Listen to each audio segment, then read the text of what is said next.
this session just because we don't have a huge amount of time, and these two women are absolutely phenomenal. You want to hear from them. So my name's Elise Nelson. I'm president and CEO of Vital Voices, and all of us at Vital Voices are so proud to be joining the UN Global Compact to host this mentoring lounge. And if you heard my earlier remarks, you heard that we believe at Vital Voices that mentoring is not just a nice thing to do, it certainly is, but it's a strategy and it works. And really to illuminate that idea, we have two of my most favorite mentor and mentee. So I feel very lucky to join them, sort of be a little fly on the wall in a conversation, I'm sure more between them than with me, about a mentoring relationship and successful mentoring relationships and what it takes. So let me just introduce them very quickly. Sbu and Myeni is the co-founder and CEO of Mbeleko Foundation in South Africa. And Kathleen Matthews, her mentor, is the former Chief Communications and Public Affairs Officer at Marriott International. She's also an award-winning news anchor and was formerly a candidate for U.S. Congress. So welcome to you both. It's great to be with you, Sbu. Yeah. Well, you know, when I think back to when the two of you first met, I mean, that was 6 years ago in South Africa.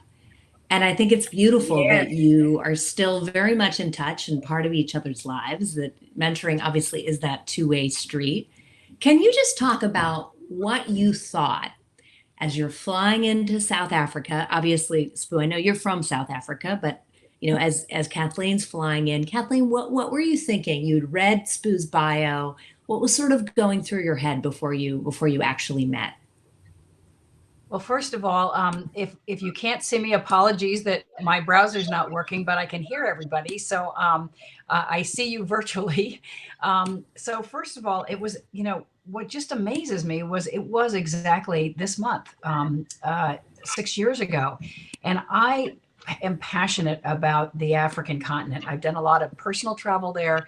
I had done professional travel there working for Marriott because we had acquired an African hotel chain based in Johannesburg. So I was very excited to be going back to Africa.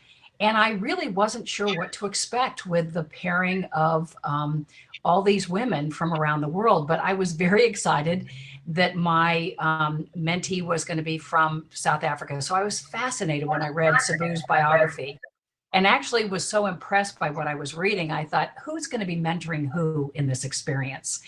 And that's exactly what happened. And is my experience with mentoring, that it's very much a two-way street. You learn as much from your mentee as they learn from the mentor. It's a circular conversation and learning curve that can stay with you for life if you nurture what it should produce. And that is a friendship, a partnership, an alliance for the rest of your life. That's wonderful. And Sbu, what about you? You read Kathleen's bio. What were you thinking? Were you thinking, okay, what am I going to talk to this woman about? We obviously are coming from two very different places, but how do I want her help? What was going through your head? I was actually very confused by the pairing because I just came out of a banking environment, and for me, I'm used to, you know, people working in similar environments. So I thought I'd be paired with someone who did similar work to me, who understood what I did, had worked in the space. So I just didn't understand it. And then after that shock, I then just kept reading her bio and I was just overwhelmed. I'm like, oh my goodness, this is a powerhouse of a woman. I don't even know what I'll say to her. And so more than anything, before I met her, I can't say I was scared, but I was a bit tense. So what was amazing about our first encounter was it culminated into a walk, which sort of eased, my tension. And it was an amazing start. And I should just back up and say, I remember that walk too, Elise. And you know, you had organized a walk, which is an annual event that women do all over the country. But I do think walking and talking is such a therapeutic way, and sort of it does release the tension and it allows you to sort of think in real time, to interact, not necessarily have to be face to face all the time, but it almost like facilitates the brain waves for sharing. And so, Sabu, I remember that walk so well, and we have continued to walk whenever we get together, wherever we are in the world. Yeah. Oh, well, I should mention that the two of you connected through one of the programs that Vital Voices has been running for the past 10 years with our partner at Bank of America. It's called our Global Ambassadors Program, really bringing together, 10 global ambassadors, 10 mentees who are just rising stars, if not risen, and are looking for the next, the next horizon. And then, of course, our global mentoring walks, which in 2019, we had about 186. Obviously, last year and this year, they usually happen around International Women's Day. It was a few less, but we find ways to connect and walk virtually even, and looking forward to being back in person and connected, but happen all over the world. And you're right, it's something about that walking that helps get the juices going. Kathleen, I would love for you to take us back, because I've heard some amazing stories about that week. I wasn't there in South Africa with you. Zoe Dean Smith, who runs the program, was there. And I just remember, such excitement, because it was a time that you were thinking about making a major career change. Can you talk about that week and just being in that room surrounded by women and that sort of magic that happens when you bring powerful women from across the world and across Africa together? Yeah, well, it was actually something that had started for me on my way to South Africa. I had been in Berlin for a major global hotel conference. And while I was there, and this was on my way to the Global Ambassadors Program, and while I was there, I called up my husband late one night, and he said, "Oh, there's big news in Washington. Our local senator, Chris Van Hollen, has decided to run for the Senate because the woman senator, Barbara Mikulski, who had been one of the pioneers in our U.S. Senate, was going to retire." And I said, "Wow, that's big news." And gee, I wonder what's going to happen to his congressional seat, which is our own congressional seat where we live in Maryland. And he said, "I have no idea," and I started to throw out some names of people I thought that might think about running. And I went to sleep that night, and I couldn't get to sleep because in my head was swirling this idea that I should run for Congress, that I had been talking about trying to elect more women to the U.S. Congress, that I had been supporting women financially to run for the U.S. Congress. And here was an opportunity in my own home state where I had lived for more than 25 years, had raised my family, had my job based in that same district. And I thought, if people like me didn't run, I would, how could I complain about there not being enough women in our U.S. Congress? So on the trip to South Africa, I was thinking about this. It was sort of, I was ruminating about this in my mind. And when I got to South Africa, I met just all these brave women who were introducing themselves and the amazing projects that they were working on, including Sabu, who was, in her twin sister's memory, going to take over her twin sister's nonprofit and really reinvent it to something that would make a difference in the lives of girls and young people in her community. And I was hearing all these things, and I thought, there are all these brave women doing these brave things. I've got to do something brave. I've got this wonderful job. It's exciting. I'm making a contribution. I'm actually not only helping the company do well, but do good in the world. But I've got to do something personally brave. And it was the women's stories that really inspired me to make a decision at the end of that week that I should go home and I should run for Congress. And the wheels started, turning on it. And it was actually with tears that I kind of announced it to the women on the last day, because I said, I thought if I didn't say it aloud in front of them, I wouldn't be held accountable for the decision. And another woman from Kenya, and she said the same thing. She was either Kenya or Uganda, I can't remember. And she said, I'm thinking about running Uganda, right? Yeah. And she said the same thing. But what did you think because I kind of talked about it a little bit with you, but it was all just swirling in my mind as we were kind of developing our own personal relationship. Yeah. Well, for me, it was so unexpected. So, I remember he had to leave a day earlier. So there was a part of me that was disappointed because I'm like, there's so much that's going on. There's so much that we need to finalize. And then this is happening, but at the same time, I'm excited. There's also a part of me that's saying, who is this? Who is this person that I've just met? Because, it's such a big role. So yes, it was very exciting. Well, Kathleen, what you talked about just now, I mean, one, it gave me chills. I love it. It's such a beautiful story. But also, we have research that shows that this is exactly what happens when women get together and there's this non-hierarchical, non-competitive, and really global, diverse network that they're connecting with, not their next door neighbor, not their best friend who's known them forever, not their husband.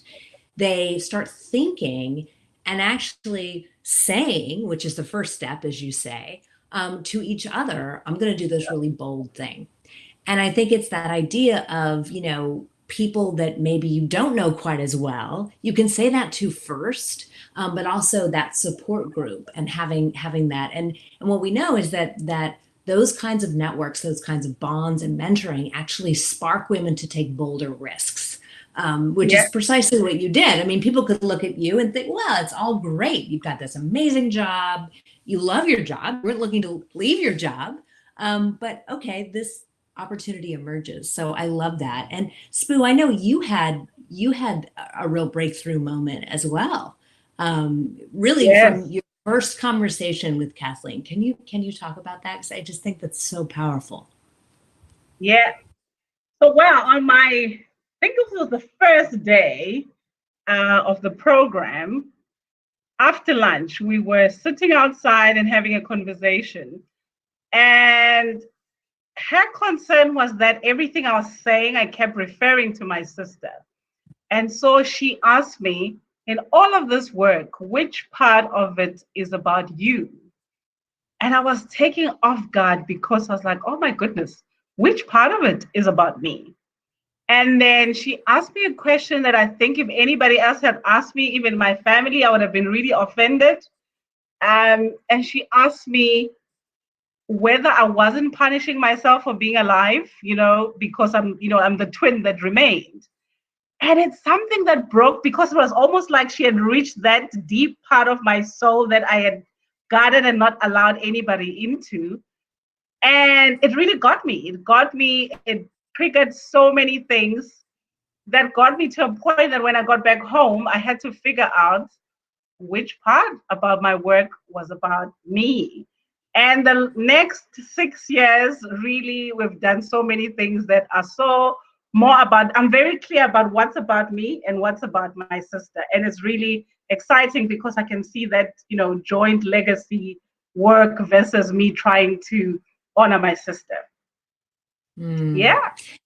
Maybe tell us a little bit more about your foundation and your work, what you do. Yeah. So we started 10 years ago. And honestly, with 3 girls, empowering them through education. So we come from a community that was highly impacted by HIV and AIDS at the time.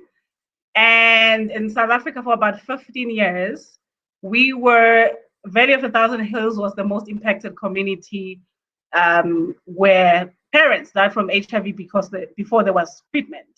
So my sister and I, having grown there, we decided to pay it forward because somebody had, taken care of our education. So we decided we needed to do something for the next generation of children. So we started off and took 3 girls to boarding school. So this was me 3 years after my sister had passed away. And it has grown to working with hundreds of children. We now work with 500 kids on the ground. We have a digital learning center that we've just finished yesterday. Wow. Yes, yesterday we haven't opened it, but it was finished yesterday. We've taken over 100 girls and boys into boarding school and universities. Our very first child that we took 10 years ago is actually finishing her master's in public health in Texas. And it's just been an amazing journey. And it's really taking young, vulnerable kids from a rural community through a journey of education to become responsible global citizens. Wow. Beautiful story, and congratulations on the center. I'm sure that was no small feat during COVID. Yeah. So, I mean, what also wanted to tell about the center, it's really not something if you asked me 6 years ago what I thought I'll get out of the GAP program, I came there to learn how I could help more girls from my community get a better education. Didn't know how, didn't know what I actually expected. And I remember driving back after GAP. And I remember something Kathleen said to me, because in the beginning of the program, you have to, I think it's a 5-minute pitch. And I said so many things. I think it ended up being almost 10 minutes. And I was saying so many things. And I remember her saying that you said so much. But the one thing that stood out for me was the Valley of 1,000 Hills. The passion that you said with. One day I want to bring my friends to your community to see this place and hike through this place. And I promise you, for 6 years, we have walked this journey together. For me, preparing for her to come and see my community. So we've met, I think this is the first year we really haven't seen each other because we last saw each other last February. And we go through where we are in that process. And it's just been amazing. So even though, I get to work with my team, set goals and so on, she's, the one person that I take everything that, I work on through, and it's just amazing. So I look forward to her coming to see our new center, and it's really been influenced by quite a lot as well. So before, we never thought it would be a digital space. It was just going to be our offices and a place where kids come. But from, the Voice of Voices network, I mean, last year, we all had to pivot and find new ways of working. And we've, had different network discussions, and we've learned a lot from each other. So if you ask me whether I thought by now would have all our kids on tablets and laptops working online, I would say never in my wildest dream. So it's honestly been just an amazing dream. Oh, and we had Sabu and I, last February, we got together just before. I mean, she was in the United States and traveling, and we got together here in DC in February. None of us had any idea that the COVID pandemic would move from China at that point into the United States, and we had planned to reunite in South Africa in October of 2020. I'm still hoping, because October is sort of the month that Sabu thinks is the best month to bring others into the Valley of 1,000 Hills. I'm hoping it may happen this October.